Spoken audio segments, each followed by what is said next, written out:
მიგებს ალექსანდრეო, მაგრამ მაინც არ უნდა ეს ხათაბალა, დავით არაბა ამოდენა ჯარის მოგროვება და კაცი გაუგზავნო ალექსანდრეს მომეშვიო რა და მოდიო კბილად ვიყოთო რაღაცას მოგცემ გოგოს მოგათხოვებო რა მეტი რა გინდა ჩამისიზდები და ასე შემდეგო და ალექსანდრემ უთხრა რომ რაზე უნდა მოგელაპარაკო რა სიძე და ჩემიაო რა აი მოვალო და მაყოლაფერს ისე ავიღებო მოგელაპარაკო არა ტოროლაო თან ეხლა ალექსანდრეს ისეთი კაცის დიდი ეს რაღაც აქილევს ადარებდა საკუთარ თავს უნდა და რაღაცა ეს ძველი ბერძნული გმირები რო ყოლე მაგრამ ერთ ტიპი გამختارიყო ბოლოს კი გამოვიდა მართლა გახდა რა იმიტომ რომ ხა ალექსანდრე მაკედონელი ყველა მითის თან 25 წლის ბიჭია და ჭკუაზეა გადამდგარი ამ ჯარით მიუვარდა და ბოლო დარიოსმა გადაწყვიტა რომ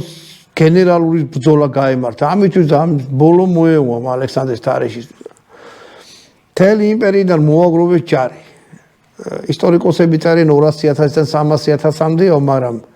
თანამედროვე მეცნიერები ძახიან მაქხელა ჯარი არ იქნებოდაო მაგრამ ალექსანდრეზე ხუთჯერ დიდი მაინც იყო ალექსანდრეს ჯარი იყო 42,000 კაცი აქედან 7,000 ცხენოსანი იყო დანარჩენი იყო ფეხოსანი ჯარი ჯარებშიც განსხვავება იყო ის რომ ალექსანდრეს ყავდა მეომრები აი ესეთი მოდი ეს ყავს რა ქვია ასისტენტი ყავს რაღაც აი ესე ეცვათ ალექსანდრეს მეომრებს შუბები იყო სარისი ერქვა ამ შუბს და იყო 5 მეტრი ახლა აქ არ აქვს იმის საშუალება რომ ეს 5 მეტრიანი შუბი კონდეს 5 მეტრიანი შუბი კონდა 5 მეტრი 5 და 50 თითო შუბი დგებოდნენ რიში ფალანგა ერქვა ანუ მომარჯვებული კონდათ ეს მოიმარჯვე აი ესე წინ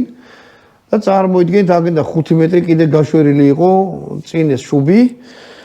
ფარი მხარიღლი კონდათ გადაკიდებული